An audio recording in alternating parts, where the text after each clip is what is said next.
La rentrée politique de Gérald Darmanin, c'était hier à Tourcoing. Est-il le grand favori pour rassembler la droite et le centre en 2027 ? Le ministre a planté le décor hier en ne voulant pas laisser Marine Le Pen aller irrémédiablement au pouvoir. La première ministre Elisabeth Borne était présente, j'ai envie de dire pour le marquer, comme disent les sportifs, marqué sur le terrain. Nous sommes avec Hamid. Bonjour Hamid, qui est ancien policier. Qu'est-ce que vous avez retenu de l'intervention de Gérald Darmanin ? Bonjour Monsieur Pro. Et merci d'être avec nous. Cette intervention quand même, moi je trouve quand même que c'est vraiment prémédité déjà pour qu'il s'occupe de 2027. Et pour revenir aussi à la montée du RN et de Marine Le Pen, il faudrait que Monsieur Darmanin quand même remonte quelques dizaines d'années en arrière, où ses prédécesseurs ont tout fait pour que monte le FN à l'époque et maintenant le RN. Et puis je crois que si on veut vraiment endiguer la montée du RN et de Madame Le Pen, c'est plus que la fin de la récréation qu'il faut siffler. C'est carrément quelques tours de vis. C'est-à-dire que vous pensez que les Républicains, sur le plan de la sécurité, pourquoi pas sur la réponse pénale, ne sont pas allés assez loin et qu'ils doivent durcir leur programme et des lois peut-être qui pourraient être plus contraignantes. Tout à fait. Ou plus sévères, plus exactement. Plus sévères. Déjà, les lois sévères, elles existent, mais elles ne sont pas appliquées. Alors, obligatoirement, déjà, il y a déjà un problème de ce côté-là. Et en plus, il faut durcir les lois sur certaines choses. Quand vous voyez que des multirécidivistes sont toujours dehors, excusez-moi, il y a quelque chose qui va pas. Mais une fois qu'on a dit ça, Hamid, ça prend quelle forme dans votre esprit ? Il faut de la fermeté maintenant, donc il faut reconstruire des places de prison. Non, je suis d'accord, mais le mot, je l'ai bien compris, mais un multirécidiviste, par exemple... qu'est-ce que vous proposez pour qu'il ne soit plus dans la société ? Déjà, pour certains crimes très très graves, c'est perpétuité réelle. Voilà. Oui, alors, c'est vrai que moi, ce qui me frappe souvent en regardant les peines pénales, c'est que pour les crimes atroces, les peines sont très lourdes. Il n'y a pas de discussion. Bien évidemment. Mais en revanche, voilà, elles sont lourdes et il y a beaucoup de gens qui sont aujourd'hui en prison pour des crimes atroces et qui sans doute ne ressortiront jamais. Mais en revanche, ce qui peut exaspérer les Français, c'est toutes ces infractions au quotidien, tous ces vols au quotidien, toutes ces agressions au quotidien qui ne sont peut-être pas sanctionnées de manière assez forte et qui se sont multipliées ces dernières années, j'ai envie de dire, dans l'espace public. Tout à fait. Tout à fait. Hein. Quand vous voyez même dernièrement avec les émeutes et toute la casse qu'il y a eu, moi je pense que la réponse pénale ne sera pas à la hauteur des faits qui ont été commis. Et qui plus est, là-dedans, on sait très bien qu'il y a des multirécidivistes de la casse. Bon, vous l'avez écouté, Gérald Darmanin, hier ?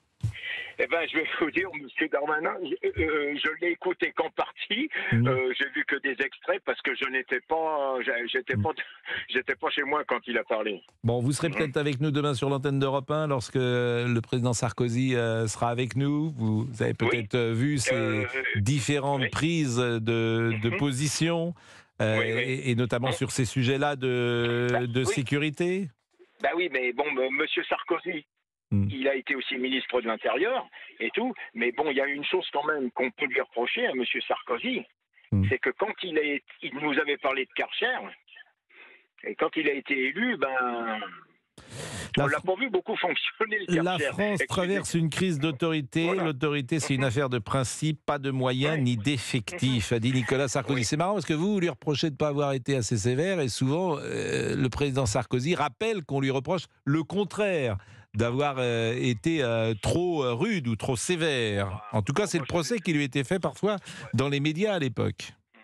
personnellement, moi, je trouve pas qu'il a été si sévère que ça quand il a été président de la République et qu'il a eu 2 ministres de l'Intérieur, je crois, hein, si ma mémoire est bonne. Ouais. Bah merci Hamid. Sandrine est avec nous. Je Bonjour vous en prie. Sandrine.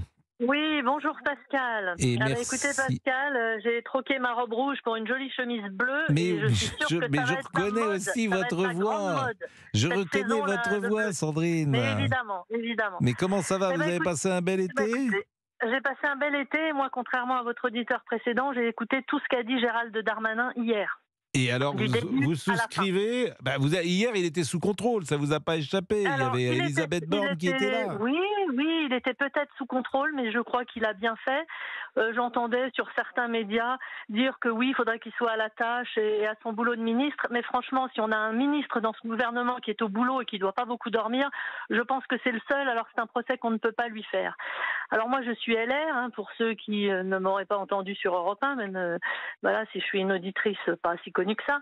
Je veux dire par là que moi, je suis à fond derrière Gérald Darmanin, tout simplement parce que oui, je crois qu'il Qui n'y a n'est pas plus d'année. LR.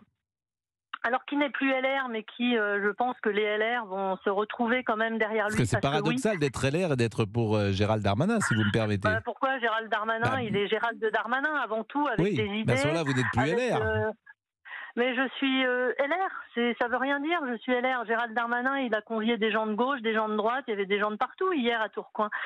Alors bon, moi je crois que oui, les classes populaires faut en parler, que lui, il est l'un des seuls politiques où il peut en parler parce que voilà, il sait ce que c'est une classe populaire, donc déjà on ne peut pas lui faire ce procès-là. Et le fait qu'il soit marqué, c'est pas si grave. Ça nous a permis de voir qu'en fait, dans la Macronie, oui, on encadre. Ça nous permet de voir, j'ai entendu ce matin, je crois que le Parisien a dit qu'il avait dû donner son discours au président Macron. Alors forcément, il a certainement été moins à l'aise et il a dû modifier certainement certaines phrases. C'est dommage, mais c'est pas si grave. C'est le Figaro qui donnait cette information, elle est importante, c'est-à-dire que son discours aurait été relu à l'Élysée par Emmanuel Macron. Voilà, mais c'est pas grave parce que ça fait 3 semaines qu'on en parle, 3 semaines qu'on rentre dans la tête des Français que finalement Gérald Darmanin fait partie du jeu. Et moi, ça me fait plaisir parce que, écoutez, vous le savez, moi, j'étais plutôt derrière Laurent Wauquiez parce que moi, j'ai envie, comme en 2007, de voter par adhésion. Et depuis 2007, je vote par défaut. J'en ai marre, à mon âge, à 55 ans, j'aime la politique, j'aime voter par adhésion. Et là, je voterai par adhésion s'il décide d'y aller. Parce que, voilà, il n'y a pas à partir tôt ou pas partir tôt. La politique, c'est ça, la politique. Et quand on parle de choses qui concernent les Français, les classes populaires et les classes intermédiaires, pas que les classes populaires, parce que les classes intermédiaires sont en train de devenir de plus en plus populaires. Donc ça, c'est un vrai problème. Donc c'est une vraie question. Et donc voilà, j'ai regretté en effet qu'Elisabeth Borne nous fasse un inventaire à l'après-vert de toutes les choses formidables de la Macronie. Mais c'est pas si grave, parce qu'on a vu un Gérald Darmanin simple, et puis quand même égrener ses idées. Et puis il a le temps de le faire. Mais en même temps, c'est un ministre à la tâche. Enfin, on peut pas dire que ce ministre ne fout rien. Il bosse comme un fou, quoi. Donc voilà, moi je suis pour. J'étais contente de cette rentrée politique d'un ministre en exercice, parce que nos ministres, il faut aussi qu'ils s'adressent à nous. Et voilà, donc ça m'a plu. Bon écoutez, écoutez, merci beaucoup Sandrine. Je ne sais pas si demain vous écouterez le président Sarkozy. D'ailleurs, est-ce que vous auriez une question, par exemple, à lui poser? Quelle est la principale question ou celle qui vous vient immédiatement à l'esprit que vous pourriez lui demander? Non, je sais pas comme ça, mais en fait, oui, il a parlé de Gérald Darmanin. Vous allez acheter son livre, par exemple? Alors, mon fils l'a acheté. Le temps des combats. Mon fils l'a acheté, donc je vais le lire à la suite. Il va me le refiler, peut-être il me le vendra à un petit prix. Votre fils va pas vous vendre un livre quand même. Il est étudiant. Non, mais ça serait pas. S'il veut faire du business sur sa mère, c'est pas terrible. Il est étudiant en quoi, votre fils? Il vient de terminer des études de sciences politiques. Bon, et avec une maman comme la sienne, ça ne m'étonne pas beaucoup, puisque manifestement, il a été élevé dans un bain politique. Vous aimez Je ça? ne l'ai pas obligé. Je ne l'ai pas obligé, mais Non. j'ai toujours aimé la politique. Ça, c'est Mais il a sûr. été Ouais. influencé, forcément. Et puis c'est bien de faire sciences politiques. Il fait sciences politiques à Paris ou Il a terminé Sciences Po, Ouais. Sciences Po en région. Mhm. Et puis, voilà, il a fait un Master 2 à la Sorbonne ensuite. Et Et qu'est-ce qu'il a puis envie là, de faire à la suite de ses études? il a envie de travailler dans la haute fonction publique. Ah bah Voilà. écoutez, ça c'est bien, parce que j'espère qu'il ne deviendra pas un petit homme gris. Parce que dans la Bah, haute fonction écoutez, publique, parfois, on a des gens qui sont un poil déconnectés de la j'en sais rien. réalité. Mais en même temps, il faut J'en- bien une haute fonction publique et des gens qui soient formés. C'est pour ça que l'ENA, Voilà. en soi, n'est pas une mauvaise chose. C'est ce qu'on en fait Alors, après. j'en sais rien, mais Pascal, je veux préciser qu'il n'est pas issu d'un milieu. Moi, je suis issue de la classe moyenne. Donc, il n'a pas évolué.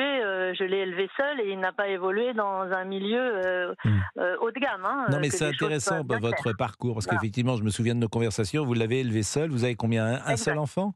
Exact. Bon, Oui, tout à fait. et donc il n'y avait jamais de fatalité. C'est intéressant votre témoignage aussi Ah de ce non, point non, de vue-là.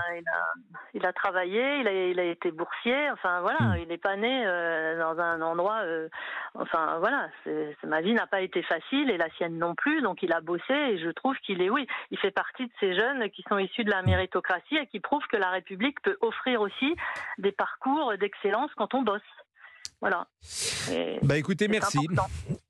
Voilà. Eh ben, merci à vous, Pascal, et Merci. bienvenue. Bon, Bienvenue à Europe 1, j'ai envie de dire, et je voudrais aussi embrasser Julie, très affectueusement, que je ne connais pas, mais qui a bercé des décennies. évidemment, la voix historique Voilà, d'Europe 1, nos Julie, amis. l'épouse Voilà. de Gérard Leclerc.